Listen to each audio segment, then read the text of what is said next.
তো guys welcome to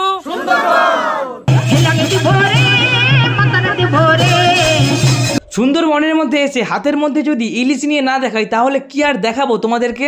সুন্দরবনের day ওয়ানে আমরা ঘুরবো দুটো জায়গা। প্রথমটা হলো বেকন সাহেবের বাংলো এবং দ্বিতীয়টা হলো হ্যামিল্টন সাহেবের বাংলো।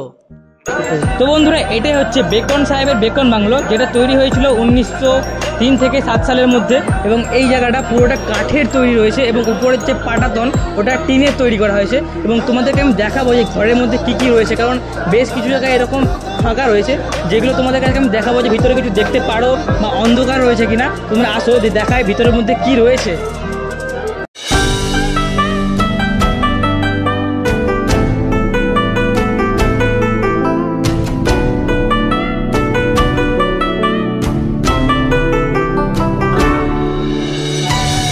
তো গাইস আমি এখন রয়েছি বেকন বাংলোতে, গোসাবা থেকে পেরিয়ে এবং আমাদের সকালে ব্রেকফাস্ট সেরে এখন চলে এসেছি আমরা বেকন বাংলোতে, যেখানে বেকন সাহেব এবং রবীন্দ্রনাথ ঠাকুর এখানে এসে বেশ কিছুক্ষণ সময় কাটাতেন তাদের নিজস্ব পরিচয়ের মাধ্যমে। এবং এই স্থানটি তৈরি হয়েছিল প্রায় 1903 থেকে 1907-এর মধ্যে এবং এই জায়গাটা এতটা একটা হেরিটেজ স্থান না, যেখানে মানুষদের প্রচণ্ড পরিমাণে ভিড় হয় যখন সুন্দরবনের উৎসবটা চলে। সুন্দরবনের গোসাবায় এই বেকন বাংলো তৈরি হয়েছিল 1903 থেকে 7 সালের মধ্যে। আমাদের সকলের প্রিয় রবীন্দ্রনাথ ঠাকুর এই বাংলোতে গিয়েছিলেন 1932 সালে। বর্তমানে এই বেকন বাংলোটি এখন সুন্দরবনের একটি পর্যটন কেন্দ্র। বর্ষার এই ওয়েদারে ঝিরিঝিরি বৃষ্টির মধ্যে বেকন সাহেবের বাংলো এক্সপ্লোর করার পরে আমরা এখন চলে এসেছি হ্যামিল্টন সাহেবের বাংলোতে। এই বাংলোটার মধ্যে একটুও ভিড় নেই, কারণ আগের বাংলো যেটা আমরা দেখেছিলাম ওটাতে ভিড়টা প্রায় অনেকটাই ছিল, মানে অনেক বলতে প্রচুরই ভিড় ছিল। আর এটা তোমরা দেখতে পাচ্ছ যে ভিড়টার পরিমাণটা খুবই কম। তো এখানে তোমাদেরকে ক্লোজলি দেখাতে পারবো যে এই জায়গাটার মধ্যে কি রয়েছে।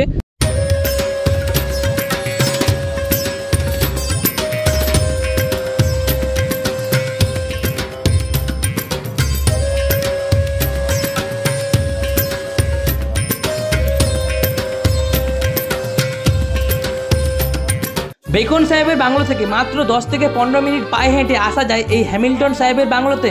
এই বাংলোটিও তৈরি হয়েছিল 1903 থেকে 7 সালের মধ্যে। বেকন সাহেবের বাংলো এবং হ্যামিল্টন সাহেবের বাংলো এই দুটোই কিন্তু কাঠের তৈরি।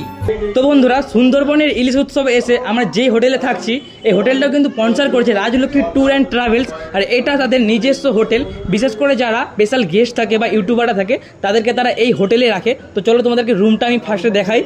রুমের মধ্যে সমস্ত কিছু ব্যবস্থা রয়েছে, ডবল বেড থেকে শুরু করে দুটো জায়গায় দুটো ফ্যানও রয়েছে। চাইলে এসি বা নন এসি নিতে পারো, এসি রয়েছে। একদম ঝাঁ চকচকে পরিষ্কার বাথরুম, সব কিছুই রয়েছে বাথরুমের মধ্যে। গিজারও রয়েছে এবং গরম জল ঠান্ডা জল সবেরই ব্যবস্থা রয়েছে। তো গাইস বেকন সাহেবের বাংলো এবং হ্যামিল্টন সাহেবের বাংলো ঘুরে চলে এসেছি আমরা আমাদের ফেরিঘাটের মধ্যে, যেখানে রয়েছে আমাদের বোট বা লঞ্চ বলতে পারো। এখানে গিয়ে তোমাদেরকে আমি দেখাবো এখন আমাদের প্রিয় খাবার মানে ইলিশ উৎসবের ইলিশটা। তো রান্না তো হতে শুরু করেছে, এবার আমরা এখানে গিয়ে খাওয়াটা শুরু করব। তো তোমরা আসো গিয়ে দেখাই তোমাদেরকে ইলিশের সাইজগুলো কেমন।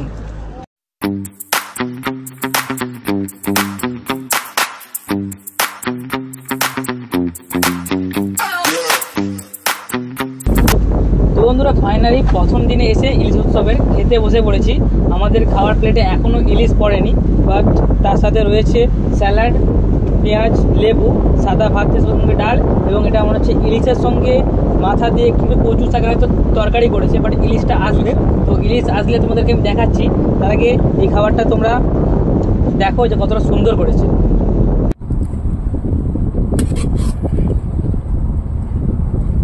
ওকে, লেবুটা একটু বেশি করে দাও।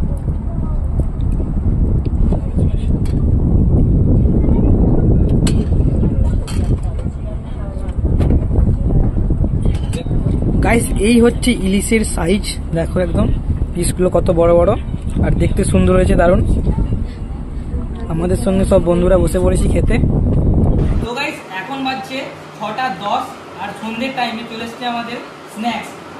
তার মধ্যে রয়েছে চিকেন পকোড়া এবং গরম গরম চা, ঠিক আছে। আর তোমরা যারা যারা এখানে ভিজিট করবে আমাদেরকে স্পন্সর করেছে রাজলক্ষ্মী ট্যুরিজম এই পুরোপুরি ট্রিপটা। তো এখানে খাবার দাবার একদম অ্যাভেলেবেল, সব কিছুই হচ্ছে পরিমাণ মতো। আর এখানে সব কিছু এক্সপেন্সিভ জিনিস রয়েছে, তোমরা চাইলে ট্রাভেল করতে পারো। এদের সাথেই আমি নাম্বার প্রত্যেকটা স্ক্রিন বোর্ডে দিয়ে দেবো। সন্ধ্যাবেলায় হালকা খাবার দাবারে পরেই ছিল সাঁওতালি নৃত্য। এই সাঁওতালি নৃত্য হলো সুন্দরবনের খুবই একটা পুরনো ঐতিহ্য। আমার